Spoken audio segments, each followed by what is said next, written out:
दिवस की बहुत बहुत बधाई और बहुत बहुत शुभकामना देता हूँ। भाइयों बहनों, आप सब जानते हैं कि भारत ही नहीं बल्कि दुनिया में चिकित्सकों का अपना महत्व है। बल्कि हम भारतवर्ष में तो इनको भगवान की भी संज्ञा देते हैं। अर्थात हमारे जीवन को बचाने में जो हमारे डॉक्टर्स की, चिकित्सकों की भूमिका है बहुत ही सराहनीय है और इनको भगवान का दर्जा हम लोग देते हैं।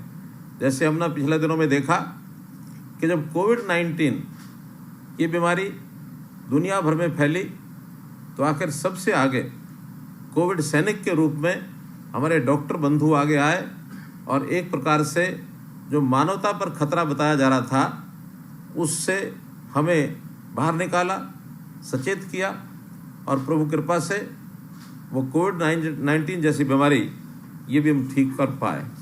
हमारी कामना है कि विश्व में सभी सुखी रहें। सर्वे भवन्तु सुखिना सर्वे सन्तु निरामया, ये हम कामना करते हैं। हर कोई सुखी रहे। तो उस सुख के लिए सबसे बड़ा विषय हमारा शारीरिक सुख, हमारा निरोगी काया, ये जो प्रावधान है इसको हमको अंगीकार करना पड़ेगा कि हमारा शरीर कैसे सुखी रहे। और इसके लिए हमने पिछले दिनों में एक योजना बनाई, निरोगी हरियाणा। आप लोग स्वयं निरोगी हरियाणा के माध्यम से अपने आप को पहचान पाए कि परीक्षण के बाद हमको कोई बीमारी है तो उस बीमारी को हमको ठीक से पहले जानकारी मिल गई और उसके बाद हम इलाज के लिए भी आगे गए। वैसे तो हरियाणा के सभी नागरिकों को हमको ये सेवा उपलब्ध करानी है, लेकिन पहले चरण में हमने अंत्योदय की भावना को ध्यान में रखते हुए जो गरीब व्यक्ति हैं, ऐसे गरीब व्यक्तियों को ही इससे शुरुआत की गई है कि उनका शारीरिक टेस्ट पहले किया जाए।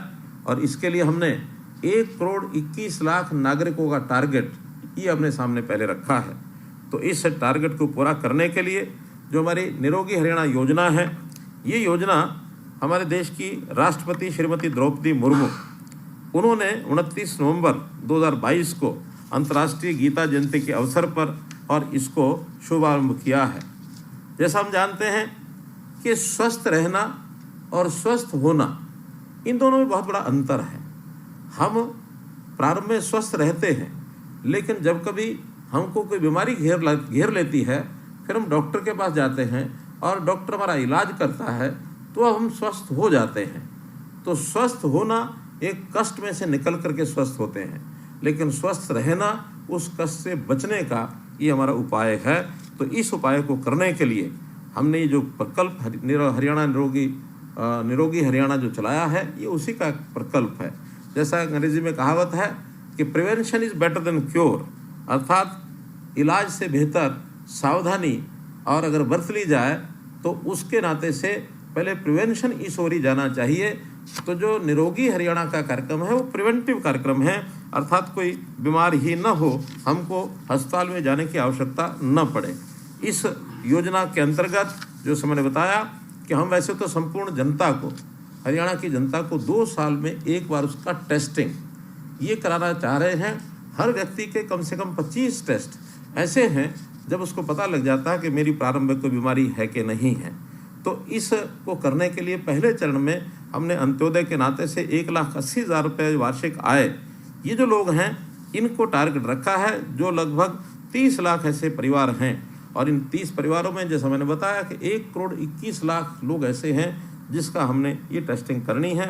अभी तक 13,70,000 ऐसे गरीब व्यक्तियों की स्वास्थ्य की ये जांच हो चुकी है। और हम जैसा जानते हैं कि ये जो गरीब व्यक्ति है, ये सामान्य बीमारी छोटी मोटी होती है तो इसको डॉक्टर के पास ये जाता भी नहीं है, लापरवाही भी बरतता है, कभी तो उसके पास समय भी नहीं होता, क्योंकि ये हमेशा रोटी के चक्कर में रहता है। और इसके नाते से कभी कभी तो बीमारी आती है और बीमारी आने के बाद उसका इलाज इतना कठिन हो जाता है कि बहुत देर हो चुकी होती है।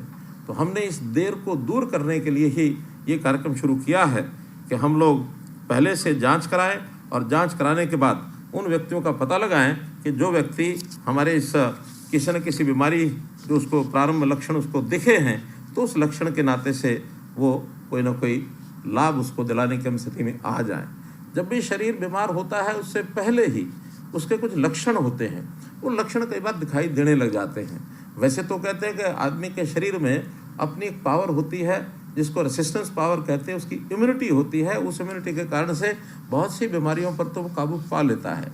लेकिन कभी कभी एक लिमिट के आगे बढ़ने के बाद वो काबू नहीं पा सकता, तो उसकी बीमारी जो आगे बढ़ने लगती है, सही समय पर उस बीमारी का पता चल जाए तो इलाज भी उसका ठीक से हो जाता है।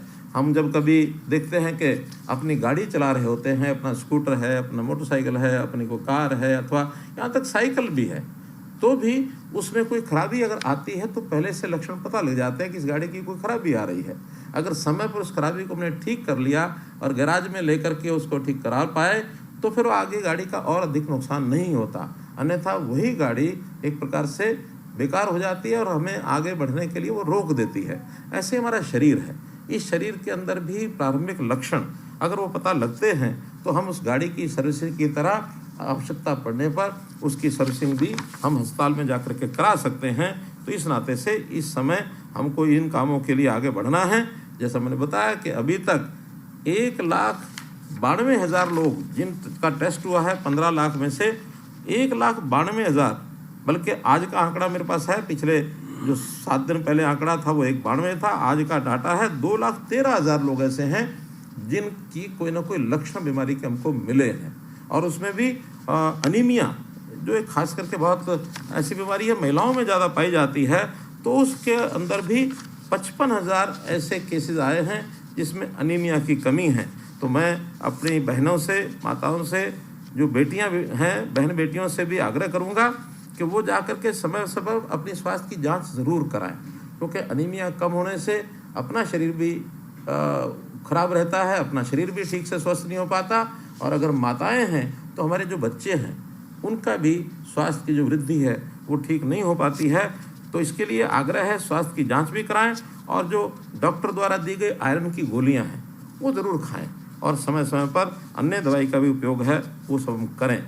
ऐसे ही ब्लड प्रेशर है, 35,000 से ऊपर संख्या ऐसी है जो ब्लड प्रेशर के मरीज़ ये पाए गए हैं। शुगर के मरीज़, मधुमेह, ये भी 24,800 मरीज ऐसे हैं जो मधुमेह के ऐसे मरीज मिले हैं। कुपोषण, खास करके बच्चों का कुपोषण, ये भी लगभग 3,000 बच्चों में ऐसे कुपोषण की भी ये पाई गई है एक प्रकार से अस्वस्थता। टीबी के मरीज 1,257 मरीज तो टीबी के मरीज मिले हैं। कैंसर 235 मरीज मिले हैं। तो ये सब 2,13,000 मरीजों में जो कमी पाई गई, तो हमारे जहाँ टेस्ट हुए उन डॉक्टर्स ने इनको रेफ़र भी किया। लगभग 23,500 लोग ऐसे हैं जिनको ठीक से रेफ़र कर दिया गया, जो इलाज के लिए वहाँ गए हैं और वो इलाज अपना अस्पतालों में करा के स्वस्थ हो चुके हैं अथवा उनका इलाज चल रहा है। तो एक बहुत बड़ा एक काम हमने पिछले 7 महीने में किया है, क्योंकि इन 7 महीने का ये आंकड़ा देखा जाए तो हमारी जो सफलता है मैं समझता हूँ बहुत अच्छी है। लेकिन जहाँ तक टेस्ट की बात है, 15,13,000 ही टेस्ट हो पाए हैं, जो अपने आप में बहुत कम संख्या है, क्योंकि टारगेट हमारा 1,21,00,000 है।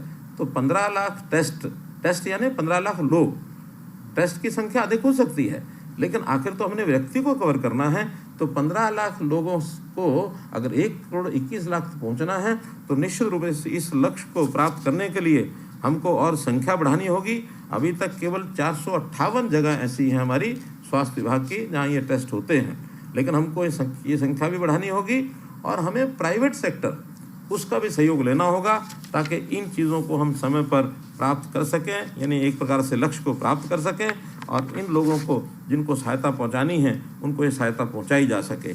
क्योंकि आखिर स्वास्थ्य जो है वो ठीक रखना ये एक हमारा ही लक्ष्य नहीं है, ये दुनिया में सब देशों का लक्ष्य है।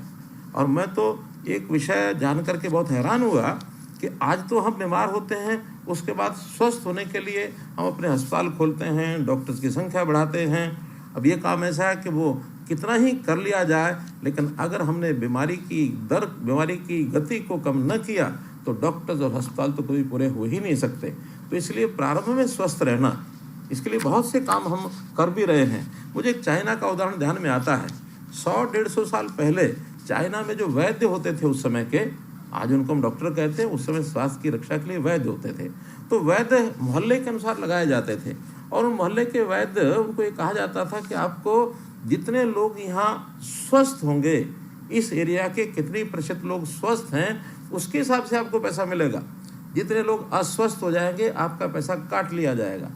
इसलिए वो लोगों को भी प्रेरणा देते थे, आप ज़्यादा से ज़्यादा स्वस्थ रहो, स्वस्थ रहेंगे तो उनको पैसा ज़्यादा मिलेगा, बीमार हो गए तो उनको पैसा कम मिलेगा। आज उल्टा हो गया, आज तो बीमार होने के बाद ही कितने लोगों का इलाज करते हैं तब उनका पैसा मिलता है।